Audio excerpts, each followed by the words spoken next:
नमस्कार दोस्तों, मैं प्रशांत कौशिक संवाद इंडिया के मंच पर आप सभी का हार्दिक स्वागत करता हूं, हार्दिक अभिनंदन करता हूं, हार्दिक अभिवादन करता हूं।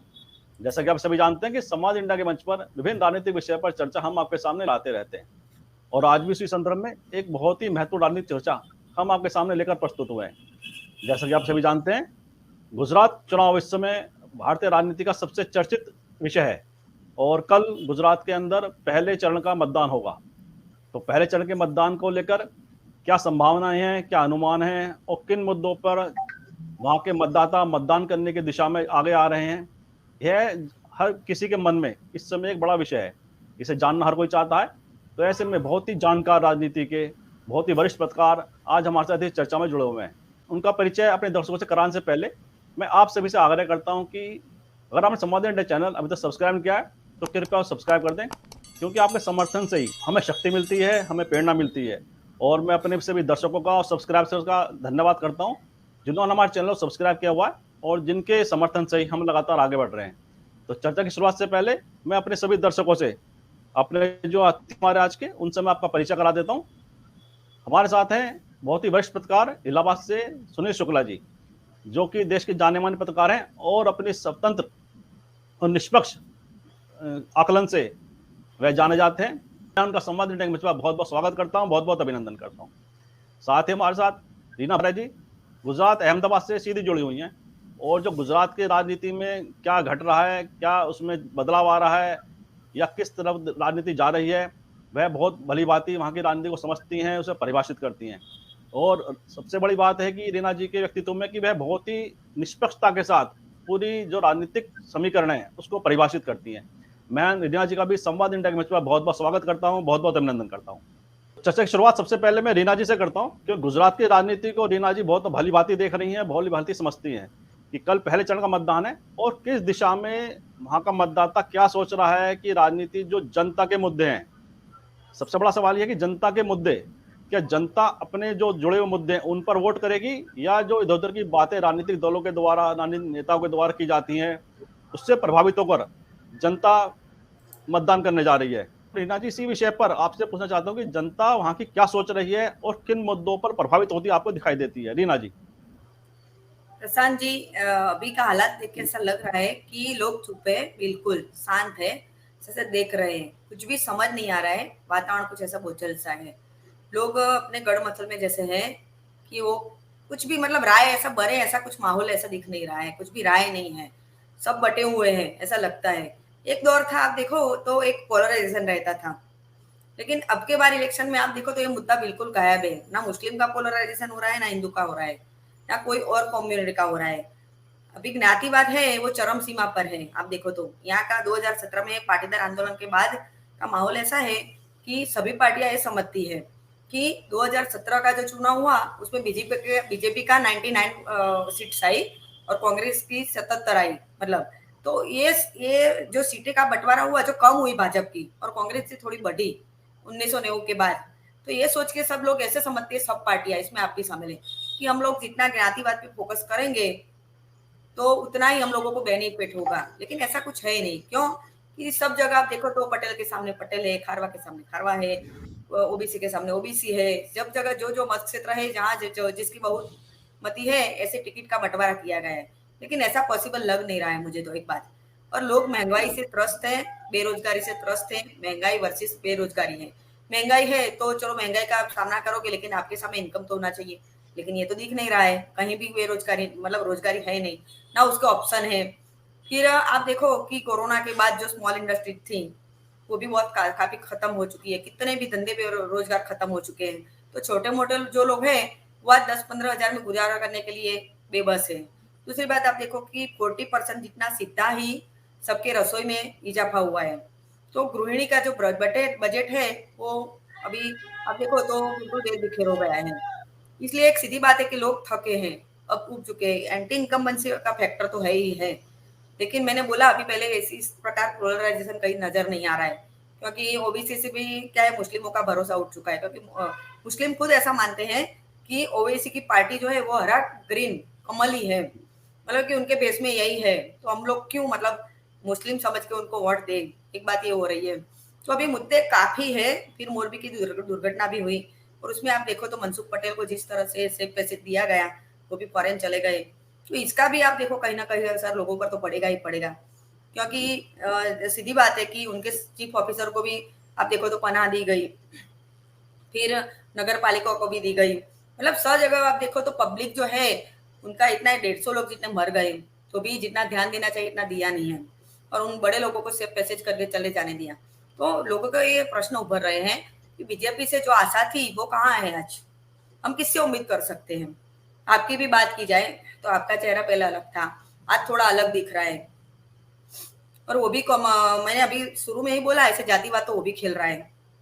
फिर सत्येंद्र जैन का वीडियो खुलकर सामने आया, लेकिन यहाँ क्या है कि दिल्ली का सत्येंद्र जैन का वीडियो यहाँ इतना रिलेटेड नहीं है, लोग देखते हैं, लेकिन लोगों को क्या है दिल्ली का यहाँ क्या है, क्योंकि मोरबी दुर्घटना हुई तो वो लोग उनको ज्यादा फोकस करेंगे ना, सत्येंद्र जैन को तो नहीं करेंगे ना, सीधी बात है। इसलिए ये सब मुद्दे काफी है। फिर शहरों इलाकों में भी आप देखो, अर्बन एरिया में अर्बन वोट जो है मोस्टली भाजपा को डेडिकेटेड होते हैं। अब देखो तो कुछ भी हो जाए, लेकिन जितनी भी नगर पालिकाएं हैं, जितना भी अर्बन एरिया है, मोस्टली जो लोग हैं वो मोस्टली भाजपा को डेडिकेटेड है। लेकिन अब के बार थोड़ा कुछ चेंजेस नजर आ रहे हैं, क्योंकि लोगों को जो चुटकी दी है वो बहुत आश्चर्यजनक है, बिल्कुल चुपचाप है, लोग कुछ भी बोल नहीं रहे, कहीं भी ऐसा कुछ भी आप देखो माहौल ही नहीं बन रहा है। मैं खुद सीएम के एरिया में रह रही हूँ, लेकिन कुछ भी ऐसे आसार नहीं आ रहे हैं, मतलब कुछ माहौल है ही नहीं, ऐसा लग रहा है इलेक्शन का। जहां भी देखो अगर सरगस होंगे, लेकिन यहाँ तो कुछ है ही नहीं ऐसा माहौल।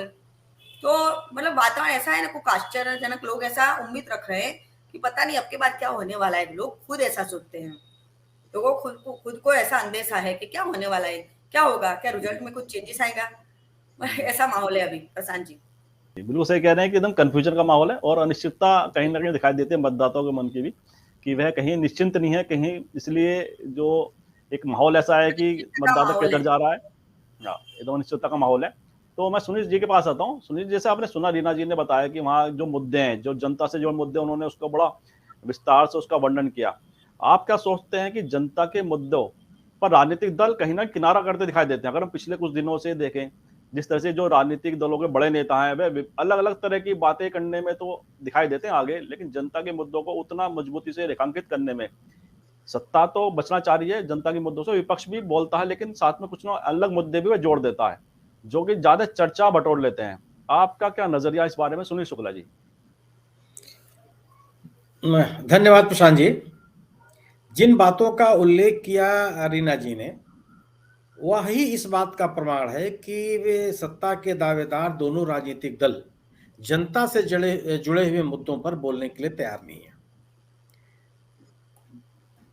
पहली बार महसूस किया गया कि प्रधानमंत्री मोदी जी की जनसभाओं में आने वाले लोग, जो श्रोता थे, वो रिस्पॉन्सिव नहीं थे, मतलब रिएक्ट नहीं कर रहे, बैठे हुए हैं, सुन रहे हैं, लेकिन कोई रिएक्शन नहीं दे रहे हैं। ऐसी सभाएं आमतौर पे मोदी जी कभी देखी नहीं गई हैं। मैंने कई जनसभाएं इनका कवर किया है, हमने कभी इतनी शांत जनसभा मैंने देखी नहीं। लोग बड़ा उत्साह से बोलते थे और मोदी जी के भाषण पर रिएक्ट करते थे, लेकिन बड़ा सन्नाटा टाइप, बहुत अनरिस्पॉन्सिव जनसभा इस बार मैंने महसूस किया देख करके। दूसरी चीज की आचार संहिता घोषित होने के बाद, लागू होने के बाद, यानी कि चुनाव कार्यक्रम लागू होने के बाद जो माननीय प्रधानमंत्री जी की और गृह मंत्री जी की जो सभाएं हुई, उसमें लोगों की भागीदारी कम दिखी उन जनसभाओं की तुलना में जो चुनाव के पहले आयोजित किए गए थे। भारतीय जनता पार्टी अपने राजनीतिक पूंजी को बचाने में लगी हुई है, और वह इस बात का प्रमाण इससे भी मिलता है कि मोदी जी ने कुछ जिलों में जाकर के दो बार जनसभाएं की, खासतौर से सौराष्ट्र में। चुनाव प्रचार बंद होते होते तक दूसरी बार वो राजकोट पहुंच गए। जहां पहले चरण के चुनाव हो रहे हैं, यानी कि दक्षिण गुजरात और सौराष्ट्र और का जो इलाका है, इन इलाकों में पिछले 2017 के चुनाव में भारतीय जनता पार्टी को नुकसान हुआ था, और उस नुकसान की भरपाई के लिए भारतीय जनता पार्टी पूरे जी जान से लगी हुई है। वहीं दूसरी तरफ कांग्रेस ने भी नीचे के स्तर पर अपने प्रचार अभियान को जारी रखा, परिवर्तन यात्राएं निकाली, लोगों से संपर्क बनाने की कोशिश की। इनके राष्ट्रीय अध्यक्ष, इनका राष्ट्रीय नेतृत्व ने भी वहां जनसभाएं की, और लोग जगह जगह वहां दोनों राज्यों के जो इनके मुख्यमंत्री हैं छत्तीसगढ़ और राजस्थान, उन्होंने भी जनसभाएं की, दिल्ली के भी नेताओं ने जनसभाएं की। लेकिन इनसे अलग लोग स्थानीय स्तर पर स्थानीय नेताओं ने संपर्क का अभियान जारी रखा और लोगों के जो बड़े मुद्दे थे उन पे बात करने की कोशिश की कि हमने जो विकास का वादा था, जो इस सरकार के पिछले चुनाव में जो घोषणा पत्र में जो बातें कही गई थी, शिक्षा की क्या स्थिति है, स्वास्थ्य की क्या स्थिति है, आधारभूत संरचनाओं की क्या स्थिति, इन मुद्दों को उभारने की कोशिश की और लोगों से बड़े पैमाने पर संपर्क किया। आम आदमी पार्टी ने भी शुरुआती दिनों में तो सौराष्ट्र के इलाके में बड़ी मेहनत की, लेकिन बाद के दिनों में उन्होंने अपने आप को नगर निगम वाले इलाकों में अपने आप को सीमित कर लिया। तो लेकिन सौराष्ट्र में तो हमारे 3 या 4 नगर निगम है, राजकोट, जामनगर, भावनगर और साथ सुरेंद्रनगर। तो उसमें इन्होंने ज्यादा अपने आप को कंसंट्रेट किया है राजकोट में, और इसी इलाके से जो इन्होंने अपना मुख्यमंत्री पद के उम्मीदवार घोषित किया वो भी इसी क्षेत्र से आते हैं। तो बाद में आते आते इन्होंने अपने आप को समेट लिया। मुझे लगता है कि ये आम आदमी पार्टी के सक्रिय होने से अव्वल तो कुछ जन समर्थन बहुत मिलने वाला नहीं है इस इलाके में खास तौर से, लेकिन अगर कुछ मिलेगा भी तो मुझे लगता है कि वो महानगरीय इलाकों में मिलेगा और वह भारतीय जनता पार्टी के लिए नुकसानदायक होगा, क्योंकि शहरी इलाकों में भारतीय जनता पार्टी की बेसिस ज्यादा है। दूसरी चीज की बिल्कुल रीना जी सही कह रहे हैं कि मतदाता शांत है। मतदाता शांत होने के कारण कुछ भी बोल नहीं रहा है वो, लेकिन शांत होना ही सत्तारूढ़ दल के लिए चिंता का विषय है, क्योंकि सत्ता का समर्थित मतदाता आमतौर पर वोकल होता है, बोलता है अपनी बातों को, समर्थन में अपनी बातों को व्यक्त भी करता है। यानी कि वो या तो वो उहापोह की स्थिति में है कि परिवर्तन हो या ना हो, और यह उहापोह की स्थिति भी ये बताती है कि एक अंडर करंट परिवर्तन की है। अब जो सत्ता के दूसरे दावेदार हैं वह अपने आप को कितना संगठित कर पाएंगे, अपने मतदाताओं में कितना विश्वास कायम कर पाए होंगे, ये तो आने वाला दिन ही बताएगा, 8 तारीख को ही पता चलेगा।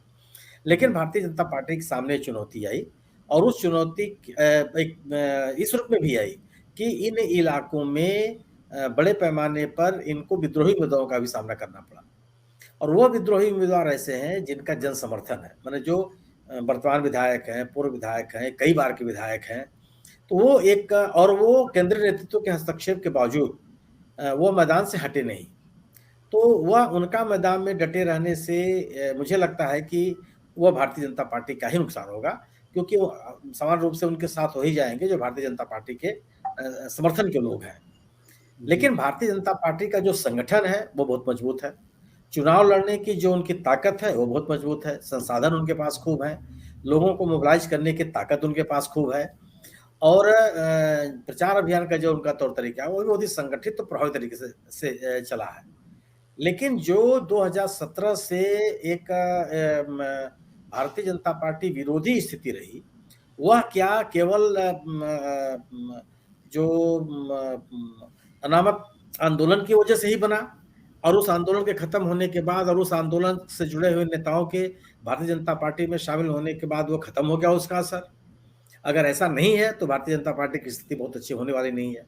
और अगर उस आंदोलन का असर समाप्त हो गया और जो पटेल समुदाय के लोगों की मांगे थी उसका समाधान कर लिया गया, तो मुझे लगता है कि फिर 2017 में जो नुकसान हुआ था बीजेपी का वो उसकी भरपाई कर लेगी। लेकिन दक्षिण गुजरात की स्थिति क्या होगी?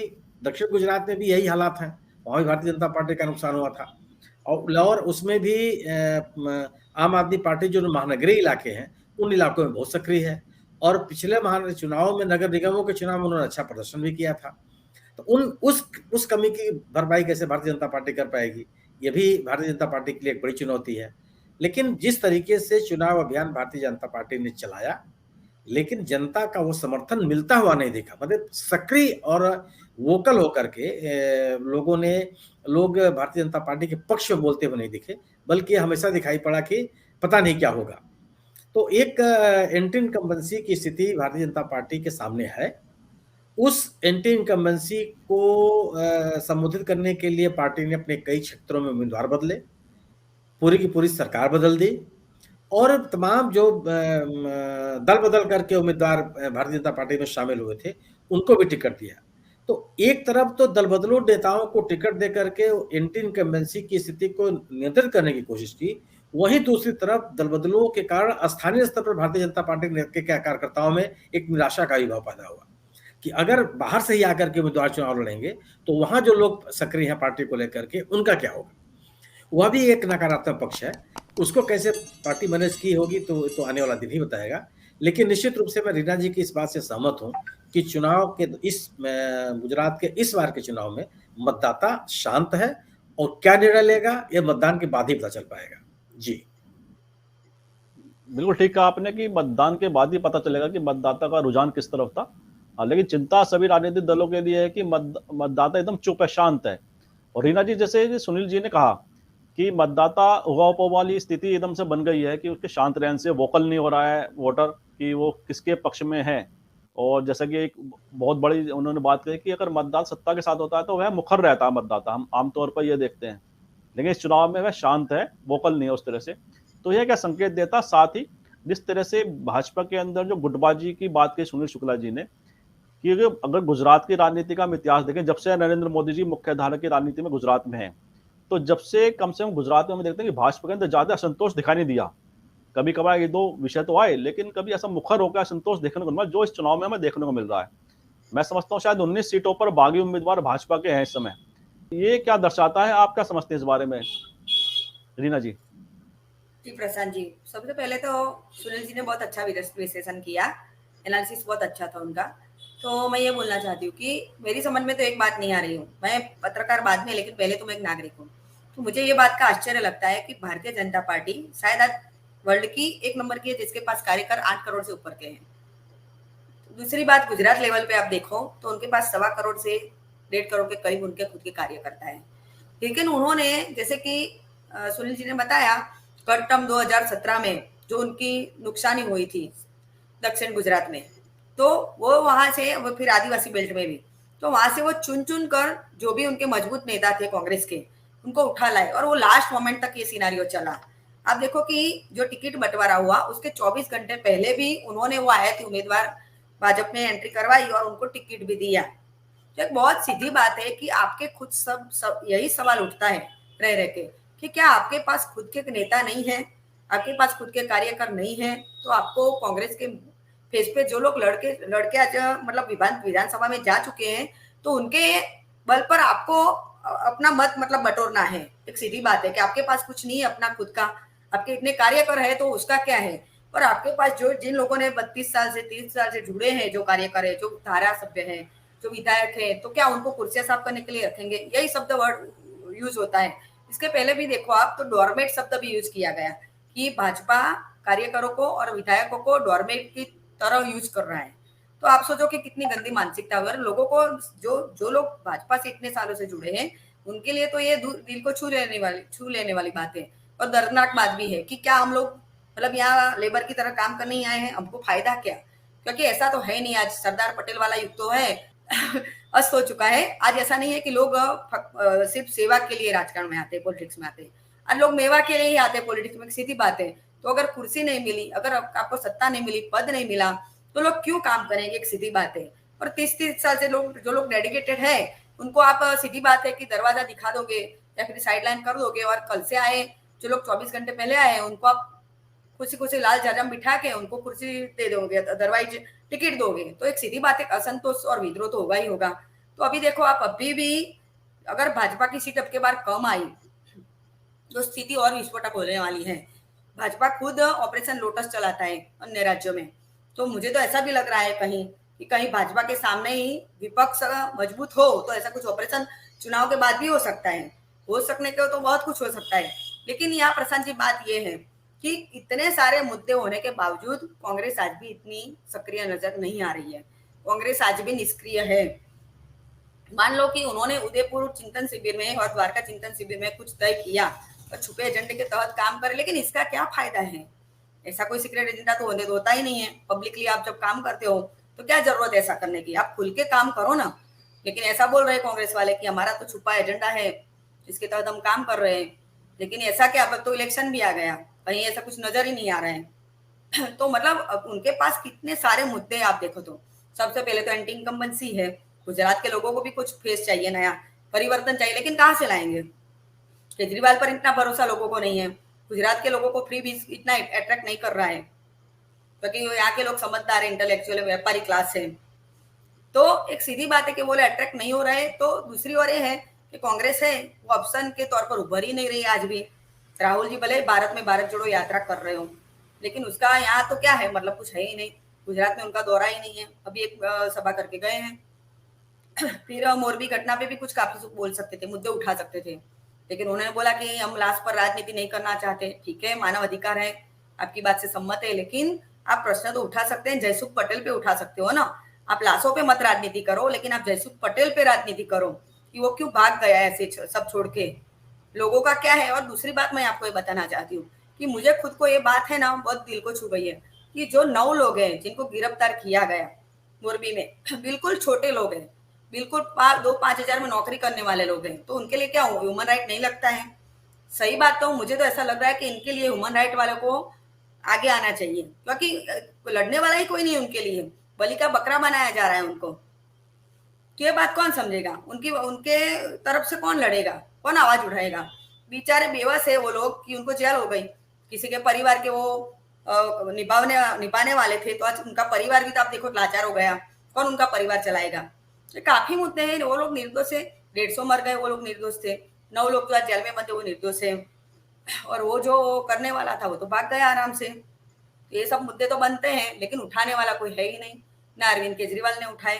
अगर अरविंद जी केजरीवाल वहां दिल्ली में धरने पर बैठते हैं रामलीला मैदान में, तो यहाँ भी मोरबी में जाके उनको बैठना चाहिए था कि जब तक न्याय नहीं मिलेगा तब तक हम लोग यहीं बैठेंगे धरना करके। तो ये सारे मुद्दे हैं, लेकिन इसलिए मैं बोल रही हूँ कि आज भी भाजपा के आने की उम्मीद इसीलिए है क्योंकि उनके सामने कोई ऑप्शन ही नहीं है। इतना होने के बावजूद आएगा तो भाजपा ही, एक सीधी बात है। वास्तव में बड़े गंभीर आपने विषय उठाए, और इसी विषय को लेकर मैं सुनील जी के पास आता हूँ। सुनील जी, जैसे रीना जी को सुना आपने कि उन्होंने कहा कि जैसे मोरबी की घटना का जिक्र किया, वास्तव में बड़ी पीड़ादायक और दुखदायक घटना थी कि इतने लोग उसमें मृत्यु हुई, दुखद मृत्यु हुई, और फिर उसमें जो ऐसे लोग पकड़े गए जो बिल्कुल मजदूरी करते थे। तो आपका क्या आकलन है कि इस विषय पे कि जैसे राजनीतिक दल जो कांग्रेस है या अरविंद केजरीवाल की पार्टी है, उन्होंने उस मोरबी पर उतना मुखर होकर विरोध प्रदर्शन नहीं किया जो जैसे रीना जी ने कहा? इसके पीछे क्या उनकी सोच है? क्या ऐसे कौन से कारण है कि राहुल गांधी ने भी वहां पर उसका ऐसा कोई जिक्र नहीं किया जो एक विरोध एक मजबूती से दर्ज होना चाहिए था? इसके क्या मतलब इसके पीछे क्या सोच रही राजनीतिक दलों की, क्यों मोरबी जैसी घटना पर वह मुखर होकर बोलने को तैयार नहीं है? और साथ ही जैसे रीना जी ने एक बात और कही कि कांग्रेस की सक्रियता उतनी मजबूती से दिखाई नहीं दे रही है जो दिखाई देनी चाहिए थी। जी सुनील शुक्ला जी। मोरबी की घटना नहीं, किसी भी घटना पर, गुजरात के किसी भी महत्वपूर्ण घटना पर विपक्षी दलों ने उतनी जोरदार दमदारी के साथ बात नहीं उठाई जिससे किसी पक्षी दल से इतनी उम्मीद की जाती है। पिछले दिनों आप ऊना की घटना को याद कीजिए जब दलित समुदाय के लोगों को पूरी तरह से पीटा गया था। क्या हुआ? कांग्रेस का रवैया क्या था उस मुद्दे को लेकर के? बिल्किस बानो के मुद्दे को आप देखिए, बिल्किस बानो के मुद्दे के मामले में सजा याफ्ता लोगों को प्रदेश सरकार ने छोड़ दिया, उनको जेल से बाहर कर दिया। मुद्दे पर कोई बोलने के लिए तैयार नहीं है, न तो आम आदमी पार्टी न ही कांग्रेस। नादिया पाटिया के मामले में एक सजा याफ्ता व्यक्ति की बेटी को टिकट दिया गया और उसको चुनाव के दौरान पैरोल पर छोड़ दिया गया। इस मुद्दे पर किसी ने कोई बात नहीं की। आदिवासी इलाकों में ग्रामीणों की जमीन पर अवैध कब्जे के मामले पर विपक्षी दल एकदम शांत रहे, कोई बात नहीं करने के लिए तैयार नहीं है। इस सरकार से लड़ता हुआ विपक्ष तो कहीं नहीं दिख रहा, पूरे 5 साल तक नहीं दिखा। 1998 से कांग्रेस सत्ता से बाहर है गुजरात में, लेकिन मैंने एक केवल इस बार इस चुनाव में कम से कम ये दिख रहा है कि आपसी संघर्ष इनके नहीं है, कम से कम आपस में नहीं लड़ रहे हैं। गुटबंदी आपको नहीं दिखाई दे रही है, चाहे प्रदेश अध्यक्ष जगदीश जी हों, चाहे भरत सिंह सोलंकी हों, चाहे अर्जुन मोढवाडिया हों, ये कम से कम एक साथ दिख रहे हैं, ये कह सकते हैं। लेकिन संघर्ष करता हुआ, जनता के साथ लड़ता हुआ कांग्रेस और आम आदमी पार्टी तो कहीं दिखाई पड़ी। आम आदमी पार्टी भी ये तो मान के चलिए जो आरोप इसके ऊपर लगते थे, यह बाकी भारतीय जनता पार्टी की बी पार्टी है, वो उसने अपने आप को साबित कर दिया। चुनाव आते आते उसको भी गणेश लक्ष्मी की चिंता सताने लगी। बहुसंख्यकवाद की राजनीति विपक्षी दलों को देखने लगी। मोरवे की घटना में जसु पटेल के बारे में न बोलना ये इस बात का संकेत है कि आप बहुसंख्यक की राजनीति से डरते हैं और आप अपराधी को अपराधी, दोषी को दोषी कहने में आपके पास हिम्मत नहीं है। दोनों के दोनों राजनीतिक दल।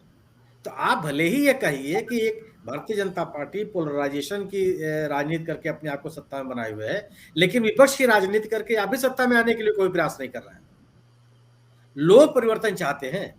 अगर भारतीय जनता पार्टी के खिलाफ 35 से 40% मतदाता कांग्रेस पार्टी के साथ बनी हुई है, जो लगातार चुनाव हार रही है, 1998 से लगातार चुनाव हार रही है, बावजूद इसके इस पार्टी के साथ वहां की जनता जुड़ी हुई है, इसका मतलब ये हुआ कि वो चाहती है कि परिवर्तन हो। 77 अगर कांग्रेस के विधायक जीत करके आते हैं तो गुजरात की जनता जिताती है ना। वो लोग चाहते हैं कि परिवर्तन हो, लेकिन परिवर्तन के लिए एक माहौल बने, लोग आपसे साथ जुड़ें, एक वैकल्पिक सत्ता व्यवस्था देने के लिए आप सक्षम हैं। इस बात का आश्वासन और विश्वास आप आम आदमी को नहीं दिला पाते हैं। अब मतलब मैं सत्ता के जनता के लिए, जनता के मुद्दों पर संघर्ष करने वाले लोग निर्दलीय होकर जीत के चले आ रहे हैं। आप लड़ने के लिए तैयार नहीं होते, आप जनता के साथ जुड़ने के लिए तैयार नहीं होते हैं। माना जा सकता है, इसमें यह भी माना जा सकता है कि कांग्रेस के पास संसाधनों की कमी है। संघर्ष करने के लिए कौन सा साधन चाहिए? 10 गांव के लोगों को इकट्ठा करना है, आपके लोगों को इकट्ठा करना है, इकट्ठा हुए और धरने पर बैठे हुए अपनी बात कर रहे हैं, धरना दे रहे हैं, जुलूस निकाल रहे हैं, प्रदर्शन कर रहे हैं, सरकार के सामने जाकर के आप अपना मेमोरेंडम दे रहे हैं। इसके लिए तो आप इतने संसाधन तो आपके पास ही हैं। और अगर ये भी नहीं है तो क्यों राजनीति कर रहे हैं आप? फिर कोई और काम कीजिए। प्रश्न यह है ना कि अगर आप जनता के साथ जुड़ेंगे नहीं, जनता के मुद्दों को लेकर के संघर्ष करते हुए आप नहीं दिखेंगे, विपक्ष संघर्ष करता हुआ ही लोगों को पसंद आता है, उसी के साथ लोग जुड़ते हैं। वह विपक्ष जो उनके लिए, उनके मुद्दे पर संघर्ष करने के लिए तैयार है। और जहां जहां कांग्रेस ने संघर्ष किया वहां के लोगों ने इनको समर्थन भी दिया। अगर अमानत आंदोलन के दौरान कांग्रेस के लोग इनके साथ रहे तो इन लोगों ने उनकी मदद भी की। सौराष्ट्र के लोगों ने इनकी मदद की। 25-26 सालों से अगर आप एक राज्य में सत्ता में हैं, बावजूद इसके उस राज्य के कुछ जिले ऐसे हैं जहां पे आपको एक भी सीट नहीं मिलती है, इसका मतलब है कि विपक्ष अस्तित्व में है। वहां लोग इस शासन व्यवस्था से संतुष्ट हैं। जरूरत केवल है कि आप उसको कैसे एक लहर बदलेंगे, कैसे सत्ता परिवर्तन आप करेंगे जो लोगों के मन में है। और उस माहौल को बनाने के लिए विपक्ष को एक संघर्ष की स्थिति में अपने आप को रखना पड़ेगा, लोगों तक अपनी बात कहनी पड़ेगी और लोगों के मन के बात अपने को जोड़ना पड़ेगा। अगर आप लोगों को यह आश्वासन नहीं दे पाएंगे कि हम सत्ता बदलेंगे, व्यवस्था बदलेंगे, जनता की जो मूलभूत समस्याएं हैं उनको मिलकर के उसका समाधान ढूंढेंगे और हम उसके लिए संकल्पित हैं, तो इसके पहले आपके साथ कोई जुड़ने के लिए तैयार नहीं होगा।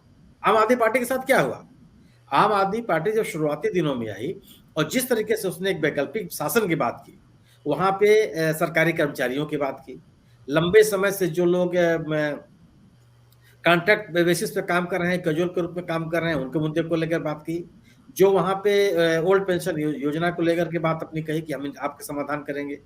अन्य जो आउटसोर्सिंग का इशू था उसको उन्होंने एड्रेस करने की कोशिश की। एक माहौल बना, लोग उनको समर्थन देते हुए दिखे। सूरत जैसे नगर निगम में 22% लोगों ने वोट दिया। लेकिन जब आप संगठन के स्तर पे कमजोर हो जाएंगे, अपने आप को सांगठनिक स्तर पे मजबूत नहीं करेंगे, तो जोड़ बटोर करके ला करके आप अपने आप को जनता के समक्ष यह विश्वास नहीं दिला सकते हैं कि आप वैकल्पिक सत्ता देने की स्थिति में, आप सत्ता को डेंट करने की स्थिति में तो हैं, आप कहीं उनको नुकसान करने की स्थिति में हैं, लेकिन वैकल्पिक सत्ता देने की स्थिति में आप नहीं है। यह व्यवस्था यह विश्वास धीरे धीरे कम होता चला गया और आम आदमी पार्टी सिमटती चली गई। इसके बाद जब एमसीडी का चुनाव घोषित हुआ तो जिस तरीके से उन्होंने अपने संसाधनों को समेट करके दिल्ली में अपने आप को केंद्रित कर लिया, यानी कि अपने संदेश देने की ये संदेश चला गया कि आप केवल दिल्ली की राजनीति करना चाहते हैं, आप एक नॉन सीरियस प्लेयर हैं इस राज्य में, उसने भी इसको नुकसान किया। तो जब तक आप आम आदमी के मुद्दों के साथ, सामान्य व्यक्ति के मुद्दों के साथ संघर्ष करते हुए नहीं दिखेंगे, वैकल्पिक व्यवस्था देने के लिए आप लोगों को आश्वस्त करते हुए नहीं देखेंगे, तब तक आप सामान्य व्यक्तियों का विश्वास नहीं जीत सकते हैं। तो जो परिवर्तन के लहर लोगों के मन में है, लोग जो बदलाव भी चाहते हैं, वह बदलाव भी किसके मुद्दे पे होगा? अगर अगर उनको कोई आधार नहीं दिखाई पड़ेगा तो लोग अपने आप में सिमट जाएंगे और यथास्थितिवादी बन जाएंगे। जो व्यवस्था चल रही है उसको चलते रहने दो। तो अगर विपक्षी दल ये चाहता है कि जो परिवर्तन की बात लोगों के मन में है या परिवर्तन की बात लोगों के मन में बने, तो उसको एक वैकल्पिक, मजबूत और स्थायी विकल्प देने के आश्वासन विपक्ष को देना पड़ेगा। और वह एक दिन का काम नहीं है। आप लगातार जब जनता के बीच में बने रहेंगे तभी इस तरह का विश्वास आप दिला पाएंगे।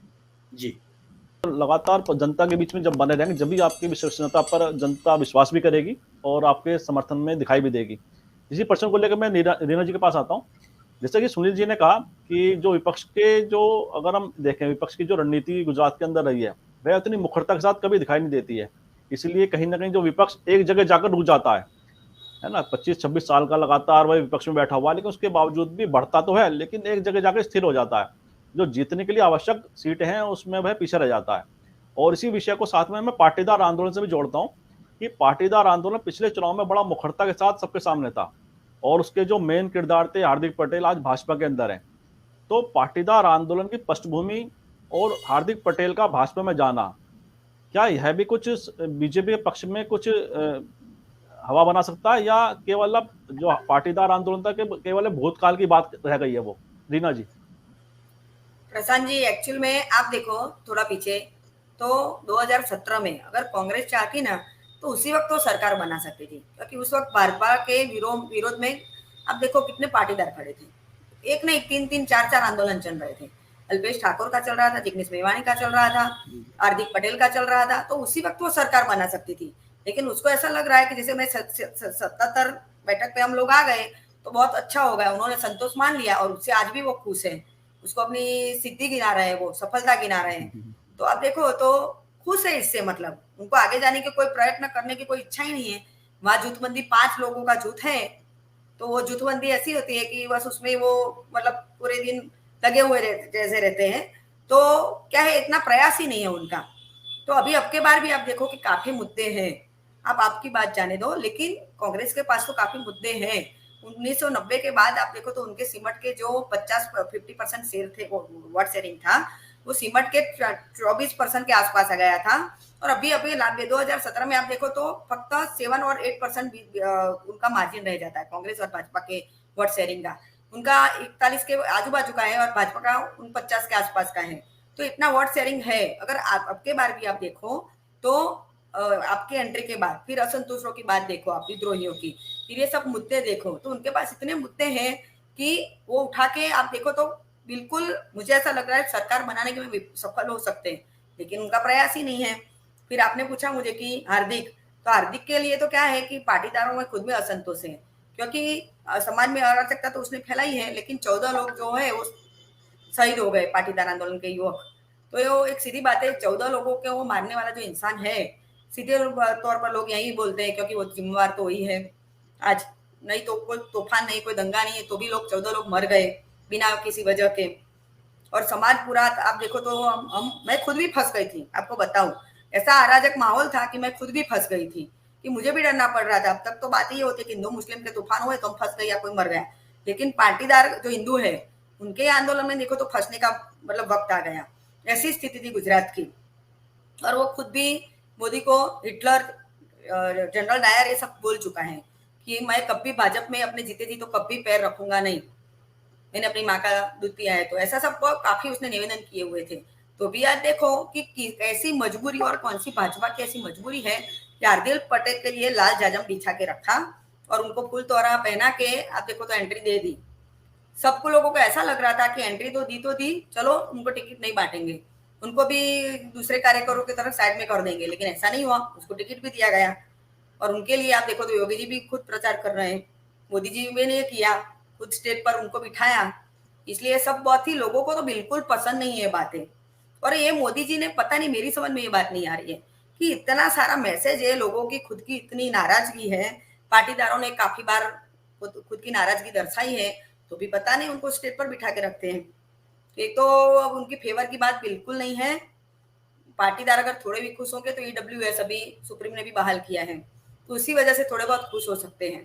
तो बात अभी और क्या है फिर कि जो हार्दिक था वही पाटीदार आंदोलन का चेहरा था, अल्पेश कथेरिया था, जो आंदोलन के चेहरे थे उन लोगों ने उनसे मतलब ताल्लुका खत्म करके खुद को पार्टी में ज्वाइन कर लिया कहीं ना कहीं, तो वो बात तो खत्म ही हो चुकी है, तो उसका तो कोई फायदा है ही नहीं। और उसको जो विरमगाम से वहां से वो टिकट दिया गया है, वहां भी उसका विरोध है। वहां भी मैंने लोगों का देखा था रुख, तो वो लोग बोल ही रहे थे कि नहीं उसके लिए कोई चांस ही नहीं है, राखा भरवाड़ी आएंगे जीत के। तो ऐसे कोई फायदा है नहीं भाजपा को, मुझे तो ऐसा ही लग रहा है कि वो तो हारेगा ही हारेगा। तो जीते नहीं जीते, लेकिन हार्दिक शायद नहीं जीतेगा, अल्पेश ठाकर भी नहीं जीतेगा, तो इससे भाजपा को इतना फायदा नहीं है। और दूसरी जगह भी आप देखो तो सब जगह क्या है कि ठाकुर ओबीसी है, तो ओबीसी के सामने ओबीसी उम्मीदवार, ठाकर के सामने ठाकुर उम्मीदवार, पटेल के सामने पटेल। कहीं कहीं तो आप देखो कि मांडवी मेरे ख्याल से 14-16 उम्मीदवार है, अपक्ष वाले भी। अभी आप देखो कि वाघोड़िया के जो मधु श्रीवास्तव है, जो दबंग नेता के रूप में जाने जाते हैं, वो भी अपक्ष में गए हैं। फिर करजन के दीनू मामा वो भी गए हैं। ऐसे मतलब असंतुष्ट लगभग 16 लोग हैं जो भाजपा के विरुद्ध खड़े हैं, और उससे जो नहीं खड़े हैं वो भी उनके विरोध में है, तो है ही है। तो भाजपा को खुद के घर में लगी आग ही चलाएगी, आप देख लेना। क्योंकि अभी कितना भी डैमेज कंट्रोल वो लोग करेंगे, लेकिन कहीं ना कहीं जो असंतोष है वो तो बाहर आने वाला है ही है, शायद जीत के बाद भी बाहर आ जाए। अभी मैंने इसके पहले आपको बोला कि अगर कांग्रेस भी सक्षम होती, तो जैसे कि भाजपा चल रहा है ऑपरेशन लोटस, ऐसा जीत के बाद भी वो चला सकता था, क्योंकि उनके पास भी असंतुष्ट लोग हैं। तो खजुराहो वाला है, उसके बाद किसका हुआ वो, किसका मैं भूल गई शायद, ऐसे वो मतलब कार्यकर को लेके जाके कहीं रिसोर्ट में रख के, अच्छा महाराष्ट्र में भी हुआ था ये खेल, तो ऐसा कर सकते हैं ड्रामा, और फिर सरकार की मतलब बाजी पूरी पलट सकती है। लेकिन कांग्रेस को कुछ आता ही नहीं, जैसे राजनीति का जो मतलब सही में बताओ आप, तो जो ये चेहरा होता है ये उसको आता ही नहीं है, ये इसलिए पीछे पड़ जाता है। सही कहा आपने, रिजॉर्ट पॉलिटिक्स की बात की आपने, और इसी प्रश्न को मैं लेके सुनील जी के पास आता हूँ कि रिजॉर्ट पॉलिटिक्स देश में बड़ी एकदम से चर्चित रही है पिछले कुछ समय से, और कई बार हमने देखा कई राज्यों में ऐसे जो अभियान चले हैं, वो जैसे लोटस उन्होंने बताया, तो इसी विषय को ऑपरेशन लोटस जैसा बताया रीना जी ने, तो जैसे कहा कि ऐसी संभावनाएं गुजरात में भी कहीं ना कहीं बन सकती थी अगर कांग्रेस चाहती, या इस तरह का कुछ संभावना भविष्य की भी संभावनाओं पर कहीं ना कहीं ये उन्होंने संकेत दिए हैं, ऐसा घटनाक्रम हो सकता है गुजरात में आने वाले चुनाव में। तो जिस तरह का माहौल गुजरात के अंदर है कि मतदाता एकदम शांत है, तो हो सकता है ये भी मेजोरिटी भी कहीं ना कहीं जो मुख्य पार्टियां मेजोरिटी के आसपास रहें, ये भी संभावना कुछ लोग व्यक्त कर रहे हैं। तो साथ में आम आदमी पार्टी का आपने जिक्र किया था पिछले अपने वक्तव्य में, तो अगर हम देखें जब से एमसीडी का चुनाव डिक्लेयर किया है केंद्र सरकार ने, तो आम आदमी पार्टी की जो सक्रियता गुजरात में हम देख रहे थे उसमें कुछ ना कुछ कमी आई है। क्या आम आदमी पार्टी ने अपने पैर पीछे खींच लिए गुजरात से? क्या आपको लगता है वो दिल्ली तक सीमित हो गई है? क्या आप संभावना देख रहे हैं इसमें? क्या आपका आकलन है सुनील जी? नहीं, आम आदमी पार्टी निश्चित रूप से दिल्ली के चुनाव के बाद से उसकी सक्रियता गुजरात में कम हुई है। वो दिखा भी लोगों को, क्योंकि एमसीडी का चुनाव, दिल्ली का एमसीडी का चुनाव उनके लिए बहुत महत्वपूर्ण था। और बिल्कुल रीना जी सही कह रही हैं कि रिजॉर्ट पॉलिटिक्स कांग्रेस नहीं कर पाई, ये बिल्कुल सही है। गोवा का चुनाव अच्छे खासे जीतने के बावजूद भी वो चुनाव अपनी सरकार नहीं बना पाए, और कांग्रेस बीजेपी सफलतापूर्वक अपनी सरकार बना ली ऑपरेशन लोटस चला करके। और लेकिन ये भी है कि अपनी राजस्थान की सरकार को कांग्रेस ने बचा लिया, और ऑपरेशन लोटस को सक्सेसफुल नहीं होने दिया, और रिजॉर्ट पॉलिटिक्स सफलतापूर्वक उन्होंने किया राजस्थान में। तो गहलोत सक्षम थे ना? हाँ जी, अशोक गहलोत अपना मैनेज कर लिया और नहीं होने पाया। तो ये सही है, मतलब जो हम तो मैं स्वीकार कर रहा हूँ कि गुजरात में जिस तरह की राजनीतिक सक्रियता कांग्रेस की तरफ से देखनी चाहिए थी वो नहीं देखी। और इस बार भी स्थिति है कि बीजेपी से लड़ रही है। बीजेपी के लोग इस तरह से इस बार विद्रोही हुए हैं, कम से कम 25-30 विधानसभा क्षेत्रों में, जो वहां बीजेपी के लिए संकट बना हुआ है। लेकिन ये भी है कि अगर वो जीत जाते हैं तब तो भाई बीजेपी के ही लोग हैं वो, लेकिन अगर वो बीजेपी के हारने का कारण बनते हैं तो बीजेपी के लिए संकट है। और इन स्थितियों को भी कांग्रेस जो है उस तरीके से उनको नहीं संभाल पाई जो जिससे कि विपक्षी दल से उम्मीद की जाती है। लेकिन भारतीय जनता पार्टी अपने आप को बड़ी ताकत के साथ अपनी सत्ता को बनाए रखने के लिए लगी हुई है। मतलब प्रधानमंत्री जी की इतनी जनसभाएं गुजरात में हुई और उन्होंने अपने नाम पे वोट मांगा और ये कहा कि भूपेंद्र और नरेंद्र की जोड़ी है और आपका वोट हमको मिलेगा, तो एक बड़ी अपील है। और गुजरात में प्रधानमंत्री जी की अपील है, इससे कोई इनकार नहीं कर सकता। वहाँ जबरदस्त अपील है उनकी और लोग उनको पसंद भी करते हैं, लेकिन स्थानीय शासन से लोग उससे संतुष्ट नहीं है। प्रदेश सरकार के कार्यकलापों से लोगों को बड़ी निराशा हाथ लगी है और उसी के खिलाफ एक तरह का एक नाराजगी का स्वर राज्य में है। इस नाराजगी के स्वर को इनकैश कराने, उसके उस राजनीतिक उससे लाभ ले लेने की ताकत कांग्रेस ने दिखाई अभी तक नहीं है। हालांकि कांग्रेस ने यह दावा किया है कि वो स्थानीय स्तर पर अपने कार्यकर्ताओं को सक्रिय किए हुए है और वो लोगों तक पहुंचने का प्रयास भी उन्होंने किया है। एक चीज और उनके पक्ष में यह गई है कि बीजेपी की तुलना में उनके यहाँ विद्रोह की स्थिति कम दिखाई पड़ी। मतलब जहां 25-30 जगहों पर बीजेपी के विद्रोही उम्मीदवार खड़े हैं, वहां लगभग 10 या 12 कांग्रेस के लोग हैं। और सौराष्ट्र में और कच्छ के इलाके में कांग्रेस मजबूती के साथ लड़ती हुई भी दिखी। और कई ऐसे जिले हैं जैसे कि अमरेली है, सोमनाथ का इलाका है, जहाँ पे काफी मजबूत स्थिति में है कांग्रेस। और पिछले चुनाव में वहां पे बीजेपी का परफॉर्मेंस बहुत ही खराब था और अभी भी बीजेपी बहुत अच्छी स्थिति में उन इलाकों में दिखी नहीं, कम से कम चुनाव प्रचार अभियान के दौरान। और आम आदमी पार्टी भी उन इलाकों में, पोरबंदर में, द्वारका में, सोमनाथ में, अमरेली में, सुरेंद्रनगर में, जामनगर में वह प्रदर्शन करती हुई नहीं दिखी, जो कि जिस तरीके से कांग्रेस ने अपने आप को एकजुट रखा और अपने आप को लड़ाई में बनाए रखा और मजबूती के साथ चुनाव लड़ी। लेकिन जिस तरीके से मतदाता शांत बने हुए हैं, वह सबसे बड़ी चिंता है। न तो पक्ष के और न ही विरोध के, दोनों के दोनों मतदाता शांत हैं। जो परंपरागत रूप से विरोधी मतदाता है बीजेपी के, वो खूब बोल रहे हैं कि नहीं स्वीकार नहीं है और इनको हटाना है। जो विरोध में थे पहले से, उनसे अगर ये बात कही जा रही है कि साहब आप बीजेपी को एक बार बीजेपी को स्वीकार करके देखिए, वो भी बोल रहे हैं कि नहीं, ये इनकी जो व्यवस्था है वो ठीक नहीं है। लेकिन जिस मजबूती के साथ समर्थकों को आना चाहिए सरकार के, वह थोड़ा सा दबा हुआ असर दिखाई पड़ा। मोदी जी के समर्थन में लोग खूब है, मोदी जी का विरोध करता हुआ कोई दिखता नहीं है, लेकिन राज्य सरकार के कामकाज से असंतुष्ट लोगों की तादाद बहुत है। तो वह जो राज्य सरकार से नाराजगी है गुजरात सरकार की से लोगों की, वह मोदी जी की उपस्थिति में बैलेंस हो जाएगा और लोग बीजेपी को मतदान कर देंगे मोदी जी के प्रचार के कारण, या वह नाराजगी बनी रहेगी और विपक्षी दल उसको बनाए रखेगा, या आने वाला समय बताएगा।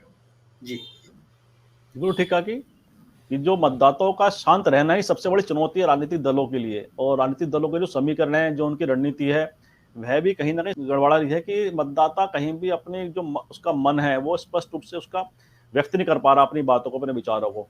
और इसी प्रश्न को लेकर मैं क्योंकि अंतिम पड़ाव है कार्यक्रम का, तो मैं रीना जी के पास आता हूँ। रीना जी, जैसे कि सुनील जी ने कहा कि इस असली बात वो मतदाताओं के मन की कोई नहीं समझ पा रहा है कि इस समय क्या है, और साथ में जो युवा पीढ़ी है जो पहली बार मतदान करने जा रही है, लगभग 50-55 लाख उसकी संख्या बताई जाती है जो पहली बार मतदान करने जा रहा है।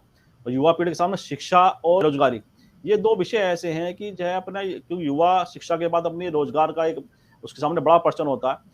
क्या ये मुद्दे कहीं ना कहीं जो पहली बार मतदान देने जा रही है पीढ़ी, उसको कहीं हिट कर रहा है ये मुद्दा, कहीं से उसके मन मस्तिष्क में बैठ रहा है मुद्दा ये? प्रशांत जी क्यों नहीं बैठेगा, क्योंकि वो लोग पढ़ते हैं, लाखों रुपए खर्च करके पढ़ते हैं। अब देखो कोई डॉक्टर बनेगा तो लाखों क्या करोड़ रुपए खर्च होते हैं, इतना महंगा शिक्षा है। तो दूसरी ओर इतना पढ़ाई में खर्च करने के बाद भी आप देखो वो बाहर आते हैं तो प्लेसमेंट होता नहीं है उनका। अगर आप IIT में गए, IIM में गए तो वहाँ दूसरी बात होती है, क्योंकि वहाँ नेशनल लेवल पे होता है। लेकिन लोकल लेवल की आप बात करो, लोकल बेस की, तो यहाँ ऐसी कोई खास स्कोप नहीं होते हैं।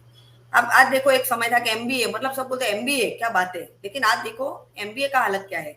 MBA वाला 10-12 हजार में नौकरी कर लेता है, कुछ भी कॉम्प्रोमाइज करके। मतलब डिग्री जो है उसका तो कोई मतलब ही नहीं रह जाता। लोग बेचारे इतने मेहनत करेंगे स्टूडेंट कि चलो कुछ अच्छा फ्यूचर बन जाएगा, लेकिन अभी आप देखो हालात ऐसे हो गए, जैसे पैसे का फुगा हुआ हो गया, जैसे शिक्षण का भी फुगा हुआ हो गया है। आज आप कितना भी पढ़ लो, आपके लिए कोई अच्छी नौकरी हाजिर है ऐसा तो होता ही नहीं है। और दूसरी तरफ आप देखो कि मैंने बोला स्मॉल स्केल इंडस्ट्री जो है वो काफी बर्बाद हो चुकी है कोरोना में। तो लोग जाए कहाँ? सच में तो आप देखो तो अगर लोकल बेस पे आप नौकरी ज्यादा से ज्यादा प्रोवाइड करना चाहते हो तो आपको स्मॉल इंडस्ट्री जो उसको बचानी चाहिए। अभी स्टार्टअप की बातें हो रही है, लेकिन मेरी नजर में ऐसा कुछ खास आया नहीं है जो दावे किए जा रहे हैं वो, कि कितने स्टार्टअप सक्सेसफुल हुए और कितने नहीं हुए। फिर हम दूसरी बात है कि हम सेमीकंडक्टर बनाने की बात तो करते हैं, लेकिन सेमीकंडक्टर बनने के बजाय हमारा यहाँ का जो लोकल प्रोडक्शन है फिर वही बढ़ जाए तो लोगों को अच्छी नौकरी मिल जाए, लेकिन ऐसा तो कुछ होता नहीं है।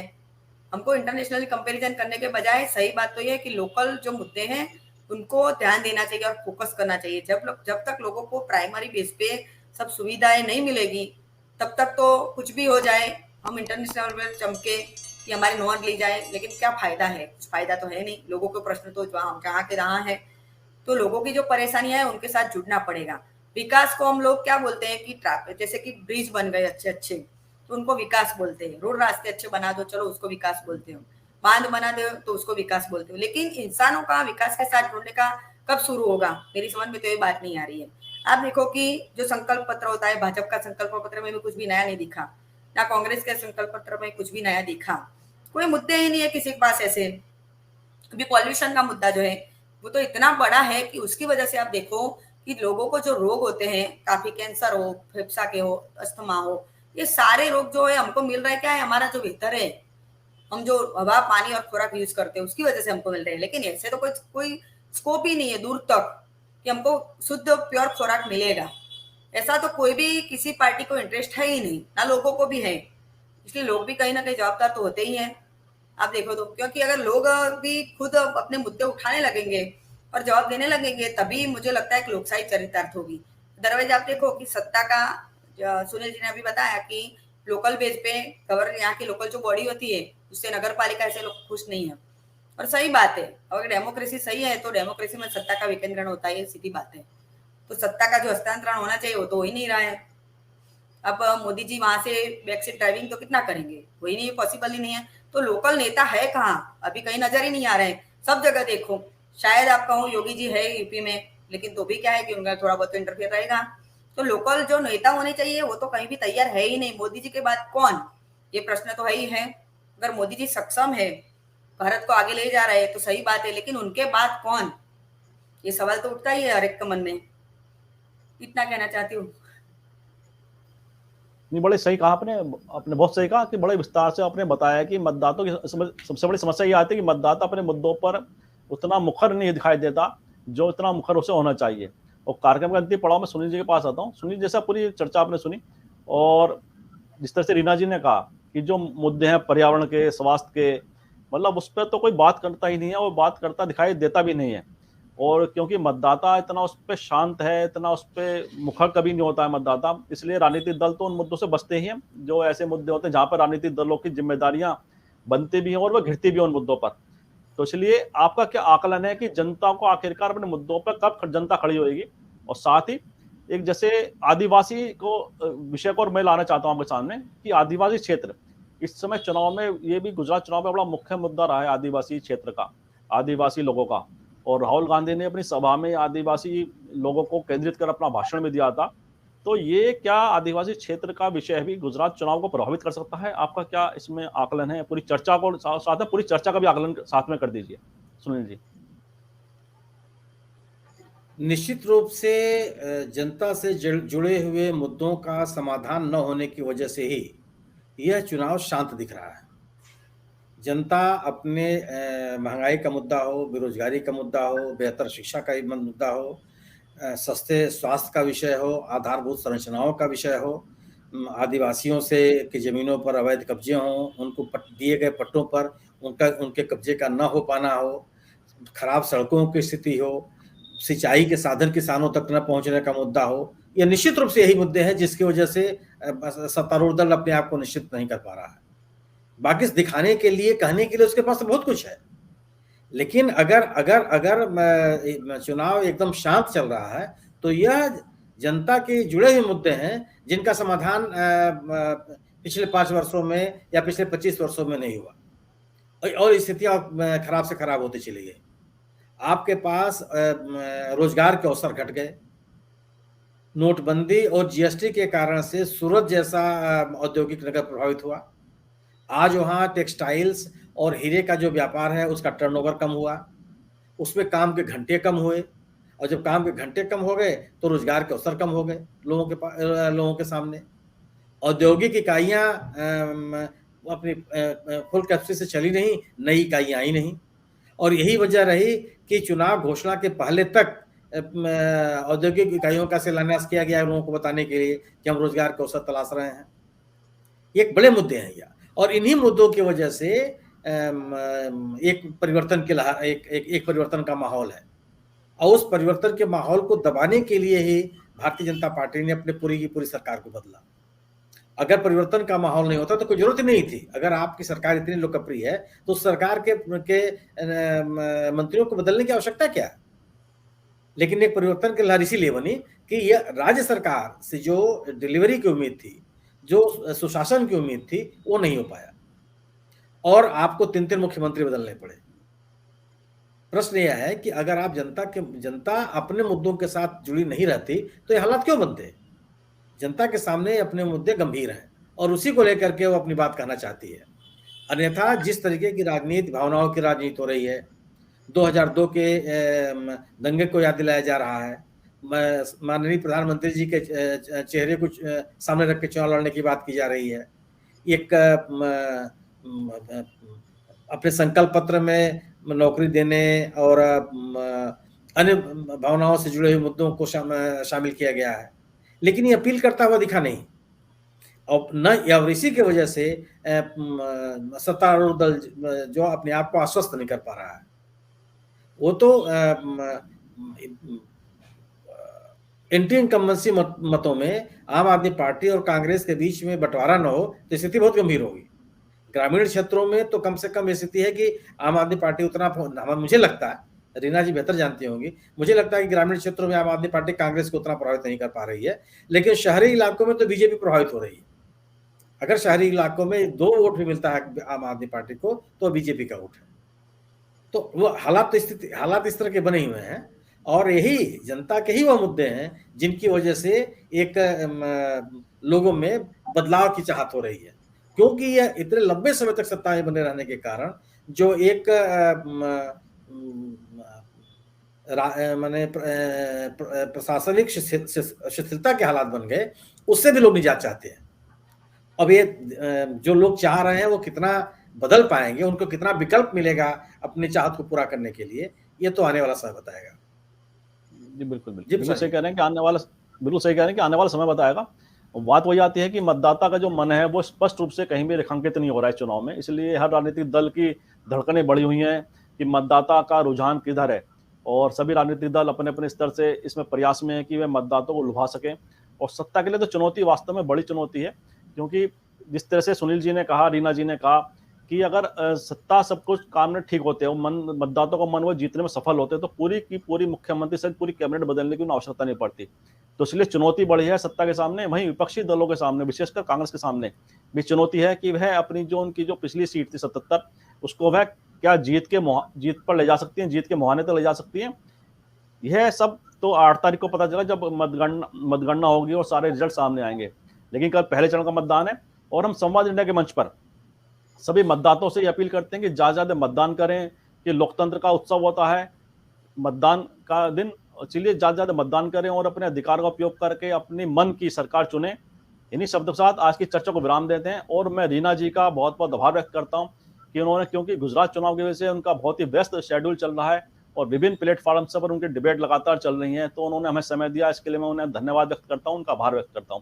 साथ ही सुनील शुक्ला जी का भी बहुत बहुत आभार व्यक्त करता हूं, क्योंकि सुनील शुक्ला जी का भी बहुत ही व्यस्त वाला कार्यक्रम हमेशा रहता है और वो भी विभिन्न प्लेटफॉर्म पर डिबेट में शामिल रहते हैं, तो उनका आशीर्वाद लगातार हमें मिलता है, उनका मैं आभार व्यक्त करता हूं और धन्यवाद व्यक्त करता हूं। और आगे भी गुजरात चुनाव को लेकर जो अपडेट हैं वह लगातार हम आने वाले दिनों में भी अपने दर्शकों के सामने लाते रहेंगे। और आप सभी से मैं अपील करता हूं कि इस वीडियो को लाइक करें, शेयर करें, कमेंट करें, साथ ही सब्सक्राइब कर हमें अपना पूरा सहयोग और समर्थन दीजिए। बहुत बहुत धन्यवाद, बहुत बहुत अभिवादन।